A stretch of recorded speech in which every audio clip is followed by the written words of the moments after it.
Que tal estudarmos juntos um estudo de caso de um estúdio tratado acusticamente, como é exatamente esse estúdio da Kramer Academy? Vamos aprender juntos? Vem comigo!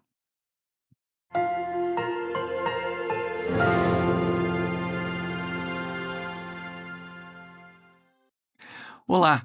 Você está no espaço da Kramer Academy. Aqui nós gravamos aulas que são um conteúdo estendido do que nós fazemos em sala de aula e auxiliamos professores e profissionais liberais da área de saúde a lidarem com a tecnologia no dia a dia.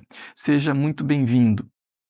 Bom, a respeito do que nós pretendemos fazer nessa aula, que é a terceira aula da nossa série sobre acústica, a gente já tem elementos aqui suficientes para poder discutir um estudo de caso com a aula 1 e a aula 2. Se você não assistiu, tem aqui um card explicando como fazer, tá?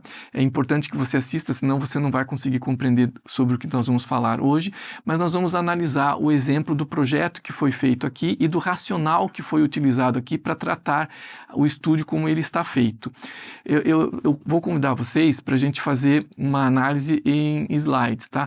Observem aqui nesse slide que eu tenho ainda o desenho do projeto original em 3D, e eu vou colocar sobre ele agora alguns esquemas que a gente tirou da calculadora de modos acústicos que vimos na aula passada, ok? Então aqui eu desenhei sobre o esquema em 3D do estúdio as dimensões que eu tinha no projeto original, que estão em amarelo, estão marcadas em amarelo, e as dimensões que a gente gostaria que o estúdio tivesse para que ele atendesse os requisitos da calculadora de modos acústicos e, portanto, estivesse numa situação mais fácil de ser tratada.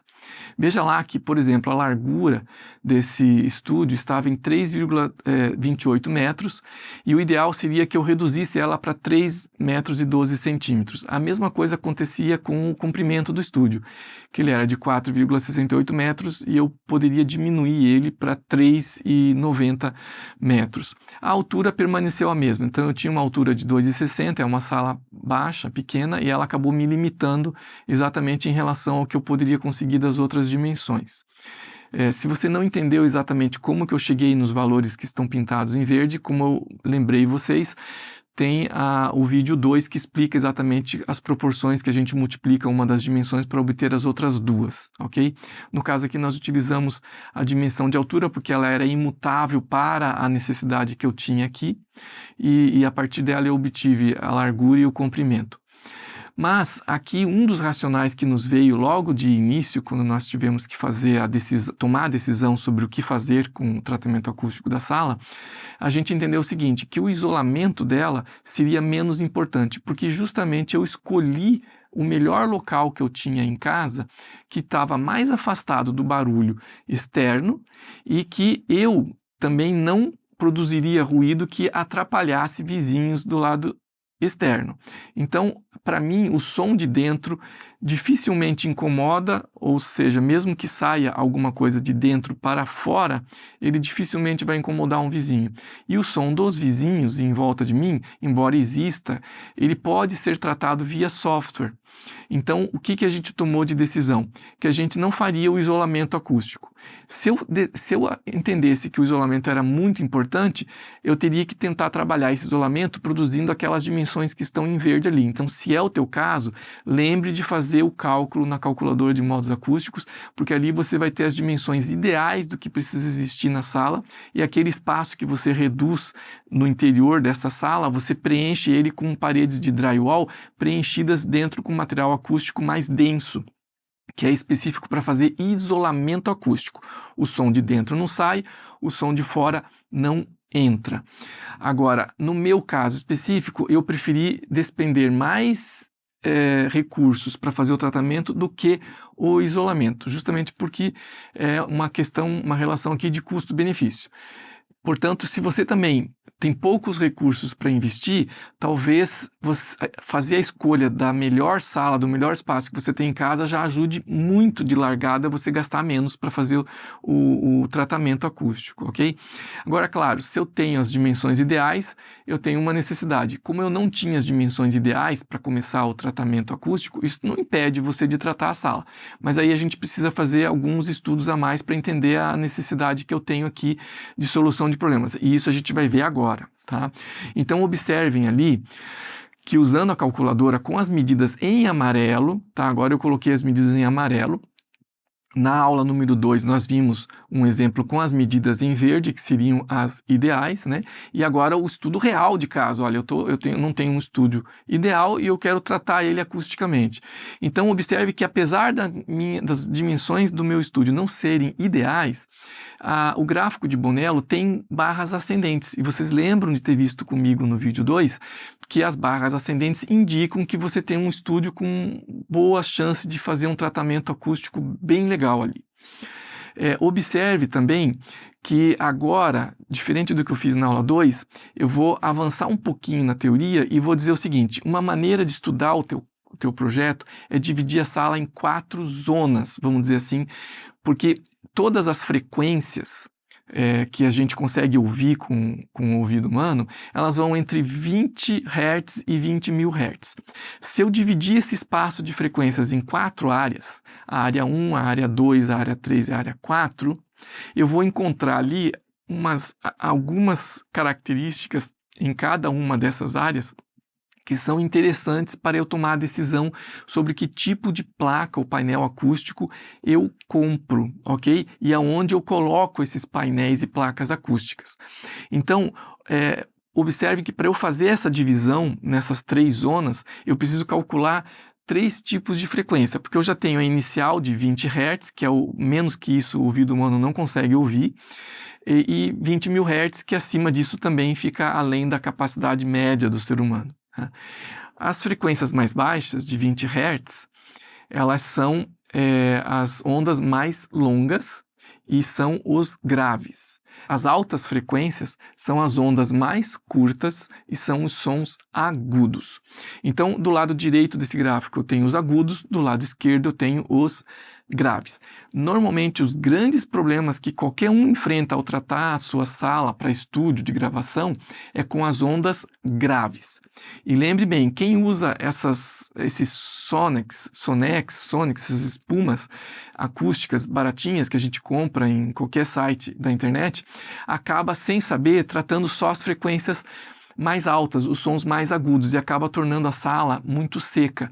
Também um erro bem comum é se colocar placas de Sonex ou Sonex em todo o espaço acústico. Isso é ruim. Vocês percebem aqui, pelas nossas contas, que nós não vamos tratar toda a sala, nós não vamos preencher todas as paredes, teto e piso com espuma acústica, ok?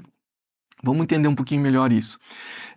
Para calcular o F1, basicamente, e aqui eu não estou sendo tão preciso, eu vou fazer arredondamentos, eu pretendo ser aqui mais didático do que exato em si, porque para as nossas necessidades isso basta. Se você precisa de um tratamento acústico profissional para um estúdio profissional, eu recomendo fortemente que você procure um engenheiro acústico.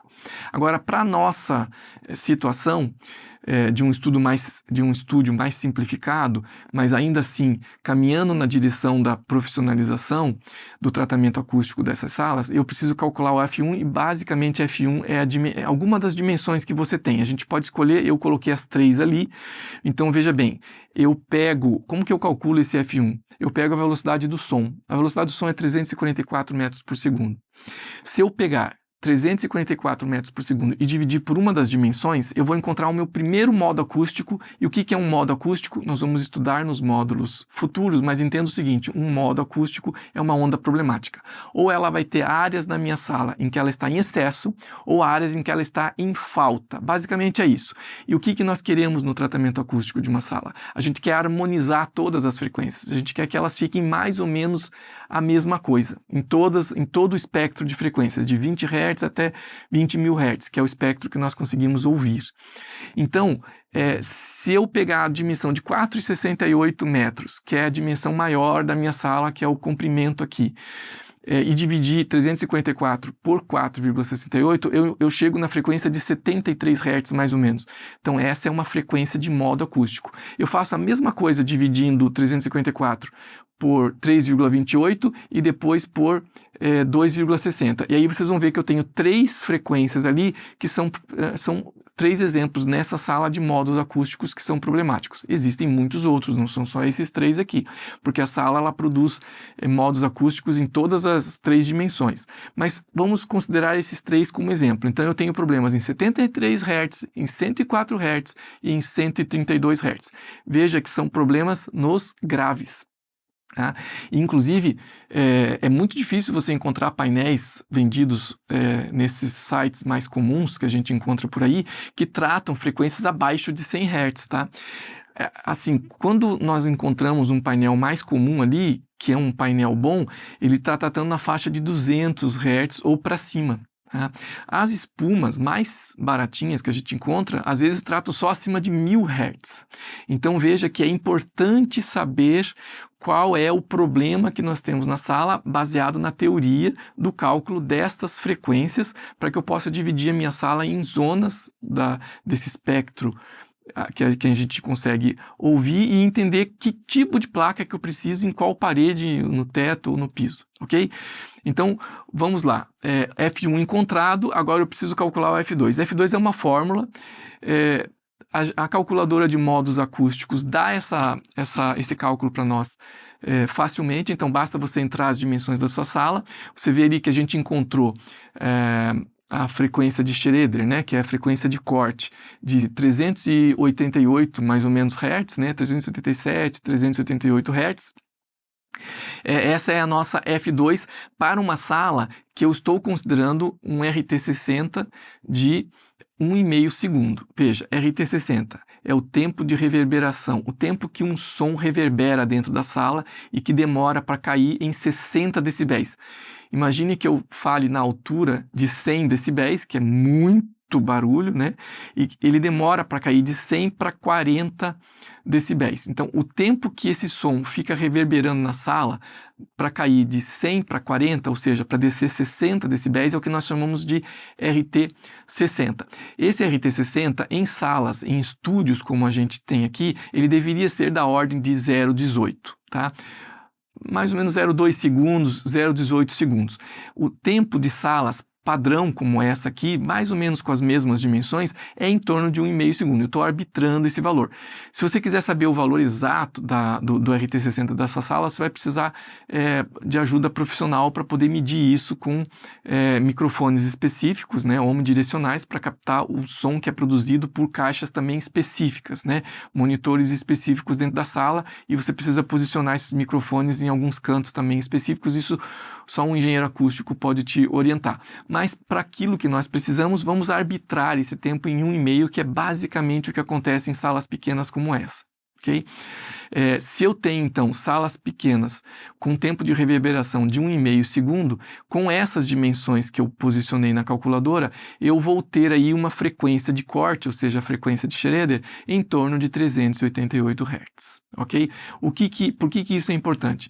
As frequências abaixo de 388 Hz nessa sala são as mais difíceis de serem tratadas, e elas são tratadas com absorção. São os graves, o que normalmente é o problema de todo mundo que monta estúdio em casa. As frequências acima de 388 Hz são melhor tratadas com difusão ou reflexão. Você poderia tratar uma sala inteirinha com difusão, ok? Existem estúdios que fazem assim, são famosos, inclusive, exemplos famosos. Mas as placas difusoras também são as placas mais caras.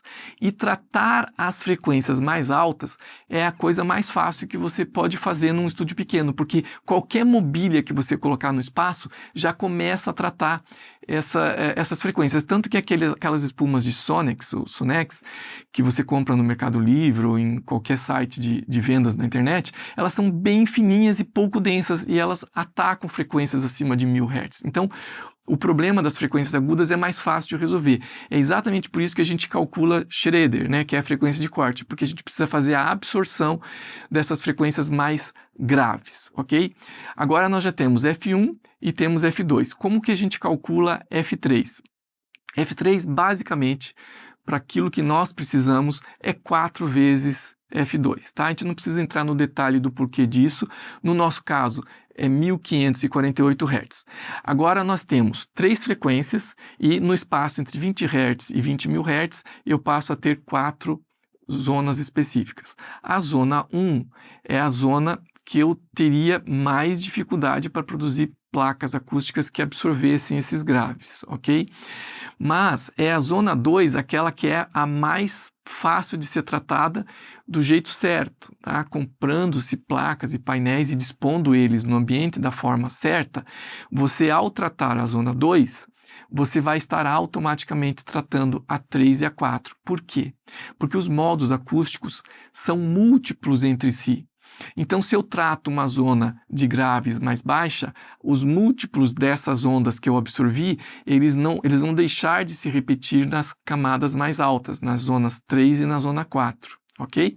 Então, essa é a importância desse gráfico. Portanto, esse gráfico em tons de verde que vocês estão vendo aqui nesse slide está mostrando basicamente a área de frequências que eu preciso tratar. Isso vai ser importante para os módulos seguintes. E você pode utilizar a calculadora de modos acústicos para obter essas frequências, junto com as dimensões que você calculou para a tua sala.